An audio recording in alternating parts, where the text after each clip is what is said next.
The big question, though, Josh, as I begin with you, is what do shareholders want to get out of today? I think shareholders want some sense that not only is there going to be something new and innovative in the realm of AI, but that there's also a potential revenue source attached to it. This is a stock trading at a 27 forward PE. It's not the most expensive. Tesla is higher valued. Amazon, Nvidia, Microsoft, all traded a premium. Alphabet and Meta traded a slight discount to that, low 20s PE. But all of these stocks have huge expectations embedded within them. And Apple is probably the poster child because, unlike Microsoft, this is a name that really has not found a new source of growth to replace the fact that the iPhone is basically a replacement cycle product. So if we get some sense, and it doesn't have to be the next handset per se, but if we get some sense that there is a new source of growth coming, revenue growth, services growth, it'll be good enough. If we get an even bigger sense that there might be a product upgrade cycle because Apple's AI product demands that we upgrade, that's even better. Anything failing those two ideas, I think, is going to be met with best case a yawn, worst case a correction in the stock. Yeah, I think you hit it perfectly. Steve Kovac with me here. We have talked leading up to this day, the gravity of this moment, of what's going to take place behind us and where the expectations have gone. Yeah, you said at the top, biggest event in a decade. I'm going to say 16 years. I'll make that even more exact. That's when they unleashed the App Store. We know how that turned out. But if you look back, that was kind of a risky bet because at the time there was still this debate, is the web the future on mobile? Are apps the future on mobile? Obviously, Apple won there. And now we're going to see their take with artificial intelligence. Can they redefine that, open it up to developers, give them the tools they need to keep people not only using the iPhone, but developing and making new features for the iPhone that Apple's not doing itself. And to Josh made the absolute perfect point, because over the weekend we got these reports that perhaps some of these AI features that we're about to hear about will only be available on the newest and latest, greatest iPhones.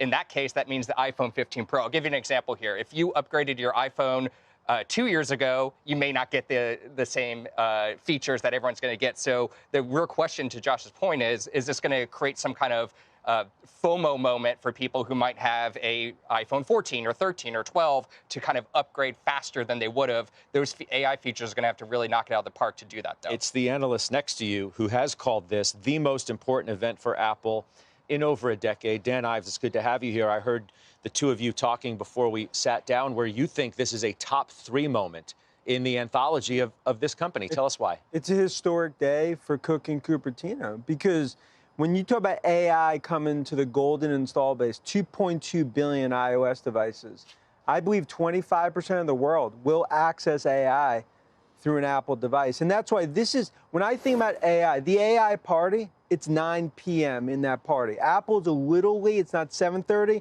but this is going to be what I believe the start of what gets this stock to $4 trillion a year from now. So, Amy Raskin, you hold the shares. What do you want to learn today from Tim Cook and Apple?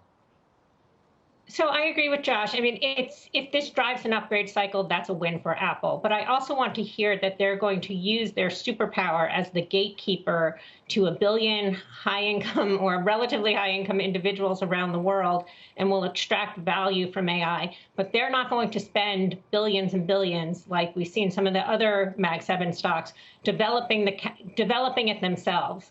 As they do for search, they get $20 billion a year from Google just to have it as their default platform. They could do the same for AI. They can be the gateway to AI without having to invest the CapEx. And I think it's really important for Apple to keep having that free cash flow story, to keep having that buyback, because that's why we have a bigger position in Apple than some of the other stocks. It's that free cash flow story. Let's be clear, too, that this is being framed as, can Apple catch up in the AI arms race? Yeah, and this is super interesting because Apple's peers have told a really great artificial intelligence story. We know NVIDIA, they sell chips that create these large language models in the cloud. We know Microsoft, they're selling Copilot. They're also collecting just gobs of cash from all that AI processing happening on the Azure cloud. Apple has been telling a slightly different story that's evolved over the last 18 months or so. I talked to Tim Cook every earnings report, and I asked him the requisite AI question. What are you guys doing in AI? What are you guys doing in AI? And it's interesting to see how the answer has evolved over the last 18 months or so, to the point where now they're literally marketing products as artificially intelligent capable before this event even happens. And up until now, a lot of it was happening behind the scenes. That means things like, automatic photos. When you take a photo, it kind of makes your photo look better. They have some cool speech recognition things that are using artificial intelligence, but no user-facing thing, no ChatGPT moment yet for Apple, and that's what we think we're going to see today. Joe, I mean, the big news with you over the last, couple of months certainly is moving away from Apple in the ETF that you manage, and then the position that you recently took to take advantage, a hedge, if you will, to get exposure back into these names. So as somebody who doesn't own this outright anymore, how are you viewing it at a time where the stock has clearly woken up? It's up 7.5% over the last month, 15.5% over 3 months, and it's now positive, albeit slightly, on the year. Well, the reasons that it has reawakened are probably the most powerful catalyst going into today's event. If you think about it, that buyback, which Amy spoke about, historic in its nature, it really was a bridge to get us to an understanding of what the AI strategy ultimately is going to be.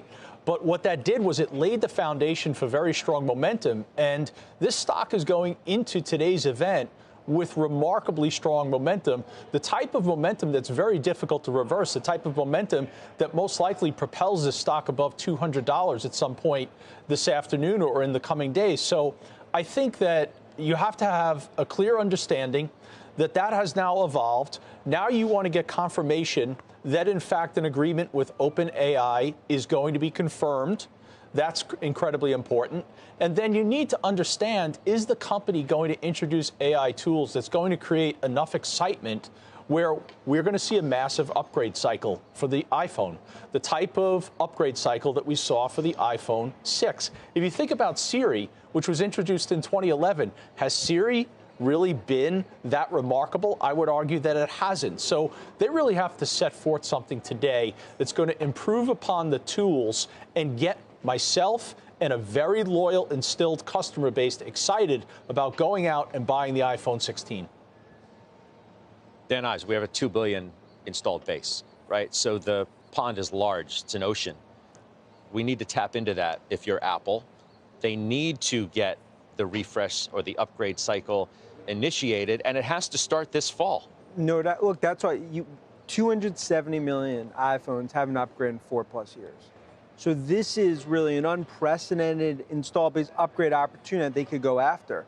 But you look at really the services piece, I think services ultimately is worth 1.5 to 1.6 trillion. And that's the key. It's monetization that Apple does better than anyone else. And that's why betting against Cook and Cupertino has not been the right strategy. And I believe this is the start. Steve's talking about maybe late to the game a little. But if you look at what they're coming out with, I think this is going to be a jaw dropper. That we look at this moment, this is the start, that renaissance of growth in Cupertino. Okay, so on a longer-term basis, there are those who will say you're correct. If you bet against this team and this company over a longer period of time, maybe you're correct. If you would have bet against them, though, in the more recent history, when you have quarter after quarter of negative revenue growth and a stock, if you pull a chart up and you can pull a 3 or 4 year chart of Apple, that tells a different story, right?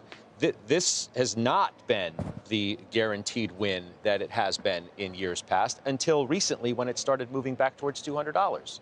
No doubt, but I think it's a sleeping giant. And I think if you look at that install base, and even though iPhone growth, really because of China, is where we've seen the declines, all of our checks in Asia show that June's going to be the last negative quarter for China. You have a massive install base. You have AI coming to Cupertino.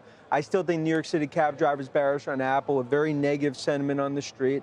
That setup, from a big tech perspective, I think the risk reward here, I view it as a table pounder going into the next 6-9 months.